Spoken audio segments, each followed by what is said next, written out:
एक बार पुनः सभी विद्यार्थियों का हार्दिक अभिनंदन, हार्दिक स्वागत है। जो भी विद्यार्थी इस वीडियो से जुड़े हैं उन सभी को तहे दिल से हार्दिक आभार उनका उनका हार्दिक अभिनंदन।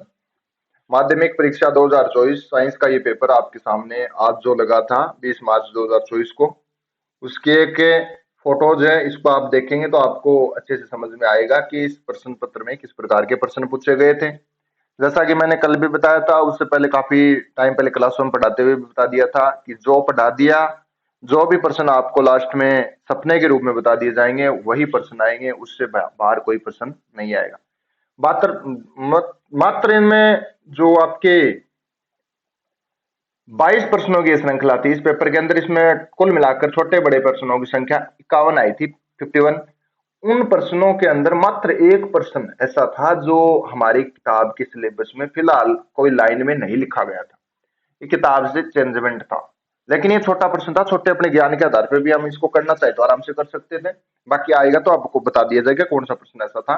इसको शांति से देखें। आप आपने विश्वास किया था, जिस बच्चे ने वीडियो देखा उसका एक तरफा काम हो गया। किताब की तूब, इनको नोट्स, डेस्क वर्क, कुछ भी चीजें, बुक्स वगैरह कुछ भी पढ़ने की आवश्यकता नहीं थी। जिसने एक तरफा ये वीडियो देखा उसका एक तरफा काम हो गया था। लगभग वो बच्चा आज जिसने वीडियो को पूरे, जितने वीडियो आए थे उन वीडियो को देख के आज आके करके गया है, उसका मात्र एक प्रश्न गलत होगा। इसके अलावा किसी प्रकार का कोई प्रश्न उसका गलत होने की संभावना नहीं है।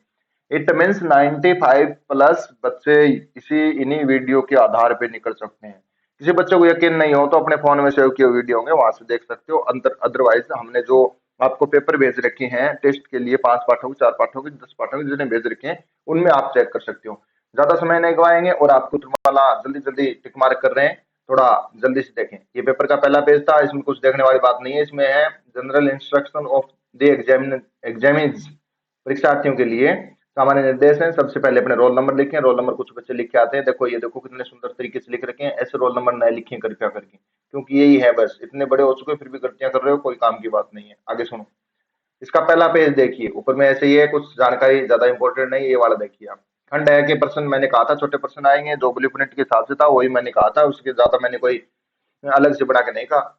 एमसीक्यू प्रश्न को बहुविकल्पी प्रश्न बोलते हैं, इनमें आया हुआ था। पहला प्रश्न था right the correction option of the answer the following questions in the answer book. अपनी उत्तर पुस्तिका के अंदर इनके प्रश्न लिखिए। क्वेश्चन है coefficient of Fe in balanced equation of the above reaction will be, मतलब उपरोक्त अभिक्रिया का संतुलित समीकरण में Fe का गुणांक क्या होगा।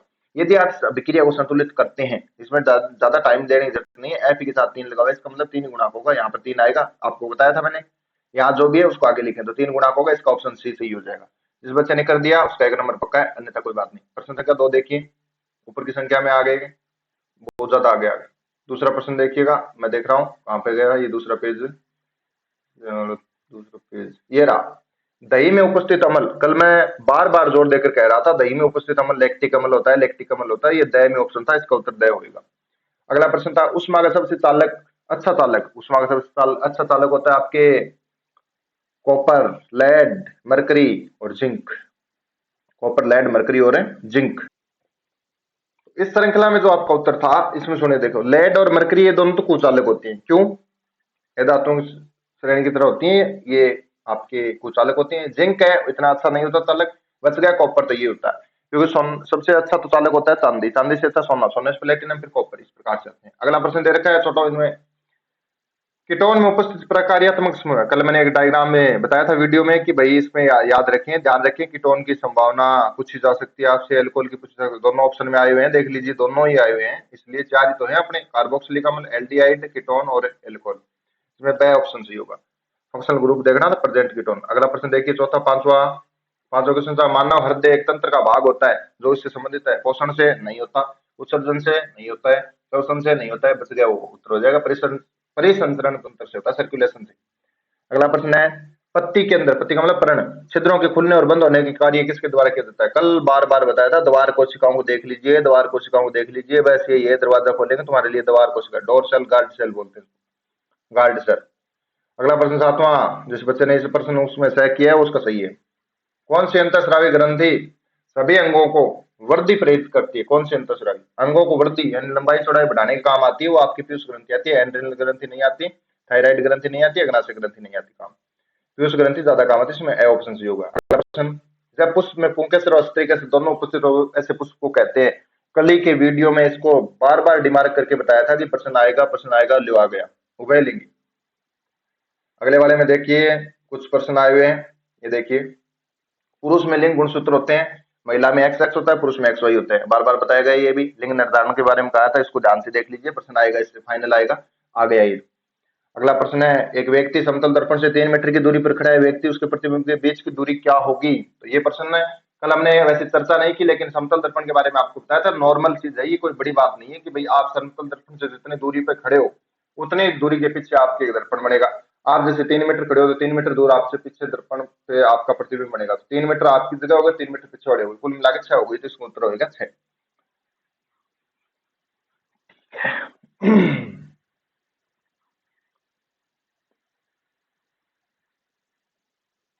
अगला प्रश्न था, प्रकाश का अपवर्तन की घटना में यदि साइन आई बराबर ए साइन आर बराबर बी है तो अपवर्तनांक क्या होगा। अपवर्तनांक म्यू बराबर होता है साइन आई बटा साइन आर, तो आई को मान ए बटा आर में बी है तो ए बटा बी हो जाएगा। ऑप्शन 6 में ये देख लीजिए, मामला ये सही है। नेक्स्ट प्रश्न आगे प्रश्नों की लड़ी में अगला प्रश्न है, ये है लड़ी में अगला प्रश्न, अग्रिम सूर्योदय एवं विलंबित यानी टाइम के बाद में आना, विलंब होना, सूर्यास्त का मुख्य कारण क्या है। वायुमंडलीय अपवर्तन के कारण होता है, कल मैंने बताया था, इस पे एक आधारित प्रश्न आ सकता है, संभावित ध्यान रखें इसको। नेक्स्ट प्रश्न था, दिए गए त्रिभुजाकार प्रिज्म में विचलन कोण बताइए। तो मैंने कहा था प्रिज्म के बारे में ध्यान से देखो, इसके डायग्राम को ध्यान से देखो, और पीछे भी पढ़ाते समय बताया था कि ये किरण आपतित किरण होती है और पीछे की तरफ जाती है, और ये निर्गित किरण होती है, इसको पीछे की तरफ बढ़ाने पर जहां पर ये कोण बनता नहीं हाथ के नीचे, इसे बोलते हैं विचलन कोण। ये यहाँ पर डेल्टा बनता था उस चित्र में, इसमें एक्स पूछा तो इसमें आप एक्स का ऑप्शन देख के दिखा सकते हो, ये सी है, सी ऑप्शन में एक्स है, ये इसका विचलन कोण।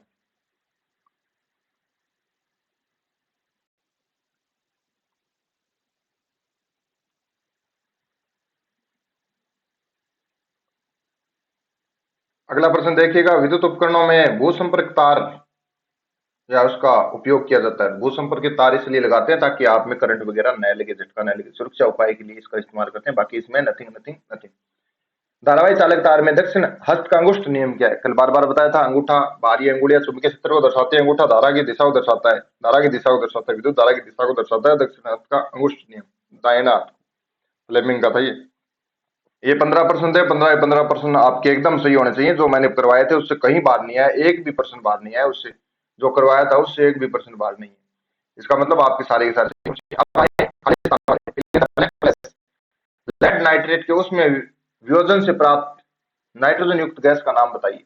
तो सुनिए ध्यान से, लेड नाइट्रेट को बोलते हैं आपके पीबी, लेड को बोलते हैं पीबी, नाइट्रेट के ऊपर होता है NO3-2, सॉरी -1, अब -1 इधर आएगा और पीबी के ऊपर +2 होता है, वो उसके नीचे जाएगा, तो पीबी NO3 की होल ट्वाइस होता है इसका सूत्र। इसको वियोजन में तोड़ते हैं तो इसमें एक लवण बनेगा पीबीओ और एक बनेगा उसमें नाइट्रोजन डाइऑक्साइड। तो इसका आप हिंदी में नाम लिखे नाइट्रोजन डाइऑक्साइड लिखे, अन्यथा आप इसमें NO2 भी लिख सकते हैं, गैस का नाम नाइट्रोजन डाइऑक्साइड है, ये लिखोगे नाइट्रोजन डाइऑक्साइड।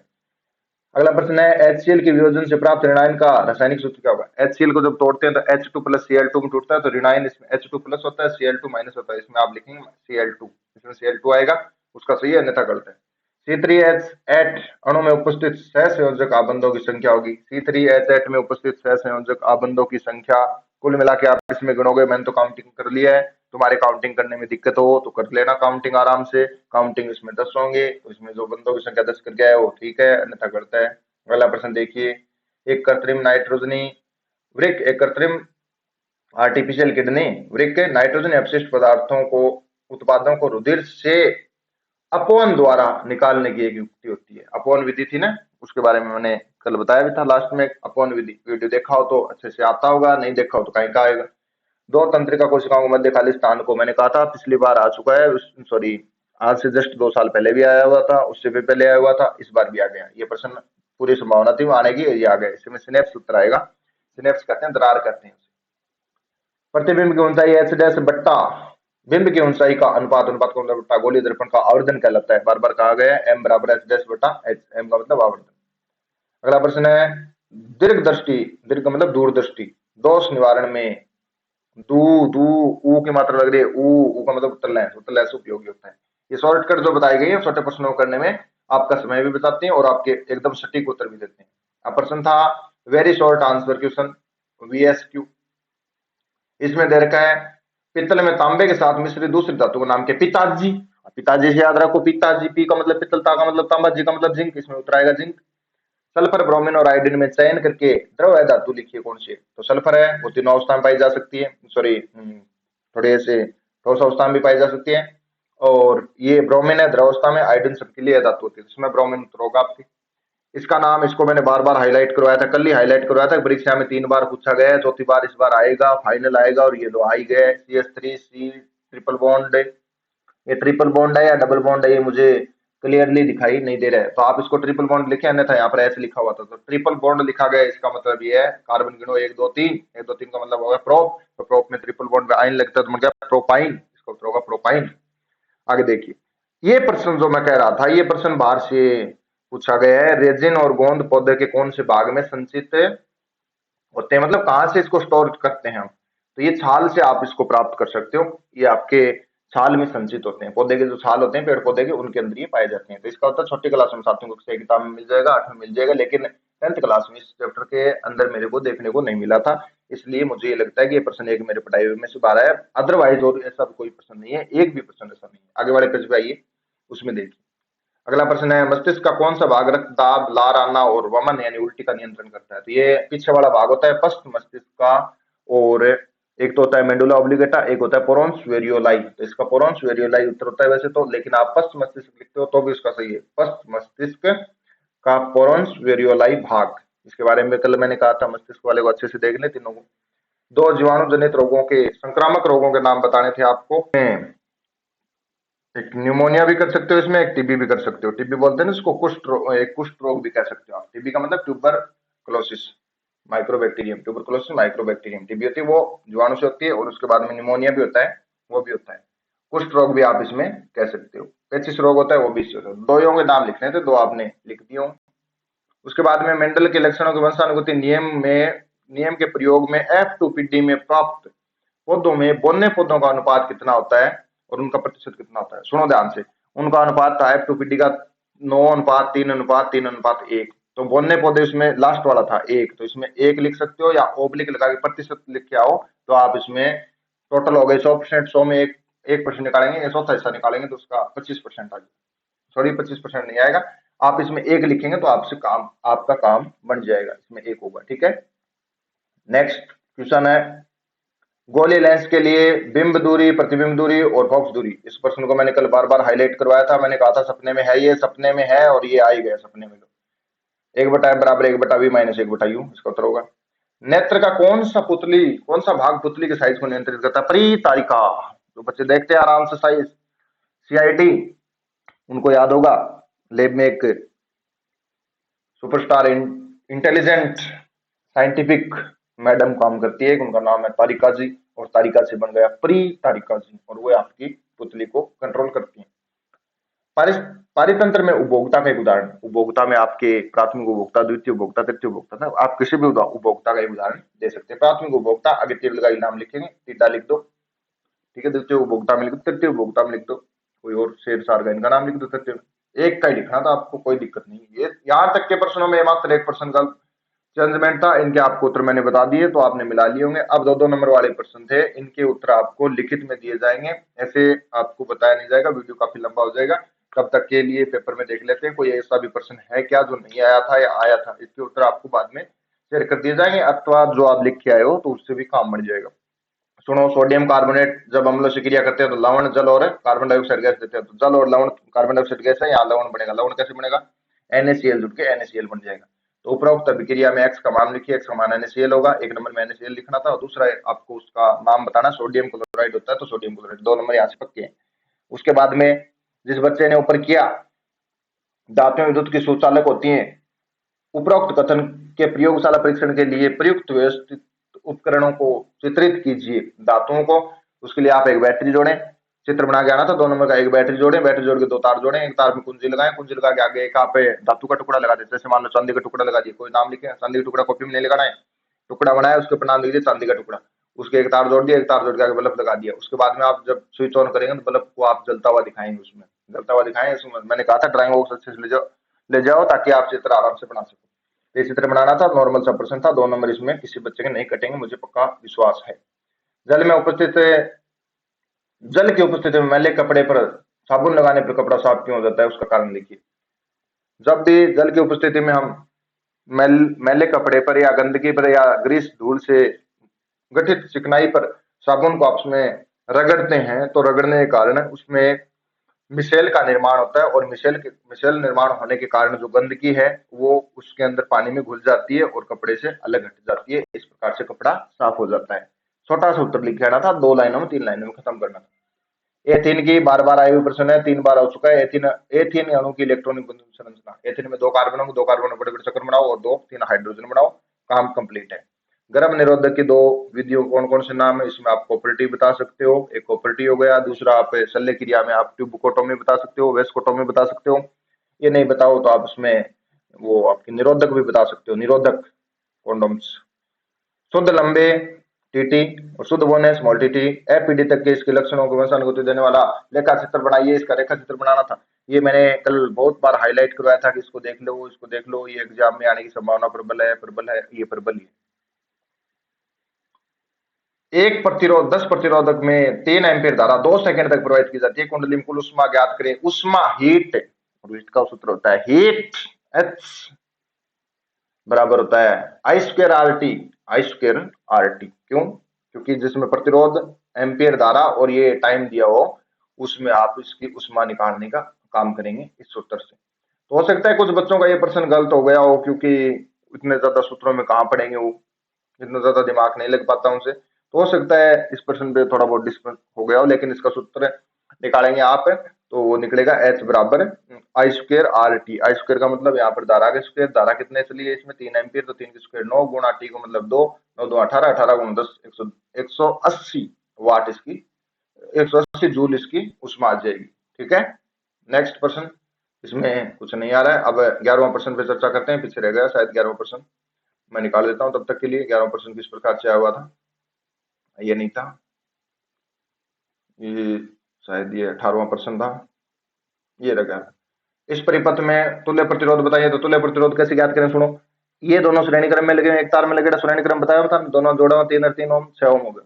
अच्छा, ये फिर ये श्रेणी क्रम में दोनों एक हो गए, एक हो गए 6 ओम। 6 ओम और 6 ओम को निकालोगा थे के तुल्य प्रतिरोध है, मतलब समांतर प्रतिरोध है, समांतर प्रतिरोध निकालोगा तो दोनों हो जाएगा 6 2/6, यानी उल्टो करा 6/2 यानी 3 ओम, और 3 ओम इन 3 ओम में जुड़ के 6 ओम उत्तर आ जाओ। 6 ओम करके आया तो ठीक है, नहीं तो कोई बात नहीं, अब अगली बार कर लियो। किसी धारावाही प्रणालिका के भीतर और उसकी चारों तरफ चुंबकीय क्षेत्र रेखाओं को प्रदर्शित करने वाला चित्र बनाइए। कल बार बार कहा था, इस चित्र को देख लो, इस चित्र को देख लो, 5वीं बार पूछा गया बोर्ड की परीक्षा में, 5वीं बार। एक कुंडली बना के उसके बाद 2 तार लटकाए, इस प्रकार से फेरे से बना दिए थे, और नीचे आके बैटरी जोड़ दी। एक साइड चुंबक के लिए चुंबकीय क्षेत्र रेखाओं का चित्र बनाइए। ये भी मैंने बताया था कि इस प्रश्न को भी बार बार देखो, ये भी बार बार आता है। चुंबकीय क्षेत्र रेखाओं 2 ऊपर 2-3 ऊपर रेखा बनाए, 2-3 नीचे बनानी, उत्तरी ध्रुव से दक्षिणी ध्रुव की तरफ निकालते हुए। कचरा निपटान के कम करने के लिए 2 तरीके अपना सकते हैं, ये तो नॉर्मल चीजें आप आराम से बता सकते हो, वर्मी कंपोस्ट वगैरह बना के, कंपोस्ट वगैरह। आहार श्रृंखला में विभिन्न पोषक स्तरों का संक्षिप्त वर्णन करें। पोषक स्तर होते हैं प्राथमिक पोषक स्तर, द्वितीय पोषक स्तर, तृतीय पोषक स्तर। उन स्तरों का आप आसानी से, जो नोट्स में उसमें कल वीडियो में बताए गए थे, उनको आसानी से लिख सकते हो उनको। लेकिन लिखोगे तब ना जब इनको देखोगे, तो नहीं लिखे हो तो कोई काम की बात नहीं है। ये छोटे छोटे प्रश्न आए, देखो कोई कोई करना नहीं है। प्लास्टर ऑफ पेरिस का सूत्र, कैल्शियम सल्फेट अर्ध हाइड्रेट CaSO4 डॉट 1/2H2। जल मिलाने पर प्लास्टर ऑफ पेरिस कठोर क्यों हो जाता है? क्योंकि जब इसमें जल मिलाया जाता है तो ये पूर्ण रूप से जल के 2 अणु इसमें जुड़ जाते हैं जल मिलाते हैं। उपयुक्त रासायनिक समीकरण देकर इसको समझाइए। तो आप इसका अर्ध हाइड्रेट वाला सूत्र लिखेंगे, उसके साथ H2 और जोड़ेंगे, अर्ध H2 जोड़ेंगे, सॉरी 1.5 अणु H2 जोड़ेंगे, 1 सही 1/2 और जोड़ के पूरा कर देंगे इसके CaSO4 डॉट 2H2 2H। तो ये इससे कठोर हो जाता है, इसका इस्तेमाल आप है, ये डॉक्टर वगैरह होते हैं, ये हाथ पे जो टूटने के बाद में हड्डी को जोड़ने के लिए इसका इस्तेमाल करते हैं। ये जिस बच्चे को चलो ध्यान में नहीं था तो नीचे वाला कर दिया हुआ, बेकिंग सोडे का नाम कैल्शियम ऑक्सीक्लोराइड।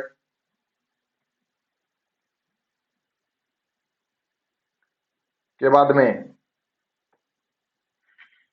केक और मुलायम स्पंजी क्यों हो जाते हैं, इसका इस्तेमाल किस प्रकार से होता है। तो मेरे हिसाब से ये प्रश्न आपको हमने कभी पाठों में किताबों में इनके अंदर चर्चा नहीं की थी, इसलिए ऊपर वाला प्रश्न कर दिया, तो ठीक है। अन्यथा आप इसमें भी इसका लगा सकते हो कि जब भी हम पकौड़े वगैरह बनाते हैं, केक वगैरह बनाते हैं, उसमें हम बेकिंग सोडा मिला देते हैं, जिसके कारण उसमें कार्बन डाइऑक्साइड की मात्रा बढ़ जाती है। कार्बन डाइऑक्साइड की मात्रा बढ़ जाती है क्योंकि जब उसमें जल की क्रिया करवाते हैं बेकिंग सोडे की, तो कार्बन डाइऑक्साइड बनती है जो उसको फुला देती है।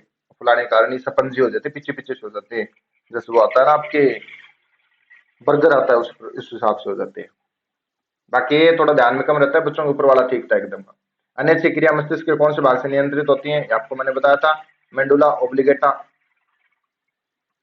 उसके बाद में एक वर्ण में स्रावित हार्मोन का नाम और उसके दो कार्य। हार्मोन वर्ण में स्रावित हार्मोन है, कल इस प्रश्न को बहुत बार हाईलाइट किया था मैंने, हाईलाइट किया, आएगा आएगा आ गया। वर्ण से स्रावित हार्मोन है टेस्टोस्टेरोन, इसके दो कार्य हैं, एक तो लड़कों में जो नर होते हैं उनके अंदर है द्वितीयक लैंगिक लक्षणों को उजागर करना, और दूसरा उनके अंदर है यौनारंभ शुरू करना, और या फिर उनमें शुक्राणु का निर्माण करना। 18वें नर जनन तंत्र का, मादा जनन तंत्र का चित्र आ गया था। इसके बारे में हमने आपको, ये हमारी मिस्टेक है थोड़ी सी कि हमने इन चित्रों के बारे में आपको डिस्कस में नहीं बता पाए थे, मतलब इनके बारे में हमने चर्चा नहीं की थी, इन दोनों चित्रों के बारे में, क्योंकि पिछली बार की परीक्षा में और इस बार के मॉडल पेपर में ये आ चुके थे, इसलिए हमने सोचा कि ये एग्जाम में नहीं आने वाले, लेकिन ये आ गए। तो फिर इसमें कोई बड़ी बात नहीं, नामांकित चित्र आया तो आप उसमें 5 से नाम लिख के आए हो, आराम से बना के आए हो तो भी काम चलेगा। हाँ, ये मेरी गलती नहीं है, मॉडल पेपर की गलती है, क्योंकि इस पाठ का हाईएस्ट अंक है वो 2 अंक का दे रखा है, इसमें 3 अंक का प्रश्न पूछ लिया इसने, तो न्यू थोड़ी बहुत तो देखो जरिंट लगे ग्रह मंडा खटखट है। विद्युत विभवांतर को परिभाषित कीजिए, इसका ऐसा मात्रक लिखिए, याद है तो ठीक है, नहीं कोई बात नहीं। विद्युत विभवांतर के लिए कौन सा मापक वोल्टमीटर लेते हैं, इसको परिपथ के पार्श्व क्रम में कल बार बार बताते हैं, प्रश्न आएगा आ गया। ओम का नियम के लिए ग्राफ, एक लाइन खींची, एक इन्हें खींची, बीच की एक लाइन खींची, इन आर बोल दियो, इन वी बोल दियो, ऊपर लाइन आई बोल दियो, इन आई बोल दियो, दिन वी बोल दियो। छोटा सा ग्राफ बनाना था, लेकिन ये नहीं किया तो नीचे वाला कर दिया हुआ। विद्युत प्रतिरोध को परिभाषित कीजिए, इसका ऐसा मात्रक लिखिए। विद्युत धारा के लिए कौन सा उपयोग कारण में आता है, प्रतिरोध। विद्युत धारा के मार्ग में उत्पन्न होने वाले बाधा को प्रतिरोध कहते हैं, इसका ऐसा मात्रक ओम होता है, 1 नंबर का ये। विद्युत धारा का मापन करने के लिए यंत्र एमीटर काम में लेता है, इस परिपथ के श्रेणी क्रम में जोड़ा जाता है। ओम के नियम के प्रायोगिक अध्ययन के लिए नामांकित विद्युत चित्र, विद्युत परिपथ को चित्रित कीजिए, तो उसके लिए आप एक बैटरी जोड़ें, एक सेल जोड़ें, एक एमीटर जोड़ें, उसके बाद में एक वोल्टमीटर जोड़ें, ऊपर एक प्रतिरोध लगाएं, उसके बाद में ऋण सिरे से जोड़ दें इसको। ये प्रश्न थे काफी। कोयले के दहन से प्राप्त gas carbon dioxide gas, copper और ऑक्साइड को उसको समीकरण में लिखना है। कॉपर सेकंड वाला है ऑक्साइड, तो इसमें बनेगा CuOH2 की क्रिया करवाएंगे तो इसमें बनेगा Cu अलग और H2O अलग बढ़ जाएगा, इसको समीकरण बनाना था। उपचय प्रदर्शित करने के लिए व्यवस्था उपकरण को चित्रित कीजिए, ये प्रश्न नहीं कर रहे हो। एक साइड में कॉपर दिखाना है प्लेट में, एक साइड में कॉपर ऑक्साइड बना के आप भूरे काले कलर का भूरे कलर का इसको दिखा सकते हो, और इसमें आएगा हाइड्रोजन, छोटी सी एक परीक्षण दिखाएंगे, उसमें हाइड्रोजन डाल के रख देंगे। अपचयन को परिभाषित कीजिए, अपचयन हाइड्रोजन का निकलना, ऑक्सीजन का निकलना, हाइड्रोजन का जुड़ना अपचयन कहलाता है। आयरन कॉपर सल्फेट को जुड़वाएंगे तो आयरन सल्फेट बनेगा, कॉपर विस्थापन विक्रिया उदाहरण था, इसको आपको समीकरण में लिखना था। कॉपर सल्फेट में डूबी हुई लोहे की किलो की विक्रिया दर्शाने प्रदर्शन करने के लिए व्यवस्थित एक चित्र बनाइए। 3 बड़े बड़े विकर बनाने थे, उसके अंदर कॉपर का विलियन डालना था, उसमें लोहे की कील डाल के दिखा देना था बस। गोलीय दर्पण किसे कहते हैं, इसके दर्पण को ध्रुव को बताइए, इसकी लेंस की क्षमता +4 डाइएप्टर, इसकी फोकस दूरी क्या होगी, डाइएप्टर इसकी 4 है तो फोकस दूरी हो जाएगी, एक के अंदर 4 का भाग लगाओगे आप 0.25 मीटर हो जाएगी, इसकी 0.25 मीटर। लेंस का आवर्धन किसे कहते हैं, मुख्य रूप से दीजिए। वक्रता त्रिज्या गोली दर्पण की 14 सेंटीमीटर, फोकस दूरी कितनी होगी, 4 सेंटीमीटर जी। इस प्रकार से ये कुल 22 प्रश्नों का खेल था आपके लिए जिंदगी में, जो बढ़िया रहा, आप लोग करके भी आए अच्छे से। कुछ प्रश्न और रह गए थे, देखो चुंबकीय क्षेत्र को प्रदर्शित करने के लिए रेखा, ये तो आ गया कचरा निपटान की विद्यावादियां। सारे प्रश्न लगभग हो चुके हैं, और इन्हीं सारे प्रश्नों को जो आप बच्चे करके आए हो बढ़िया बात है, नहीं करके आए हो कोई बात नहीं।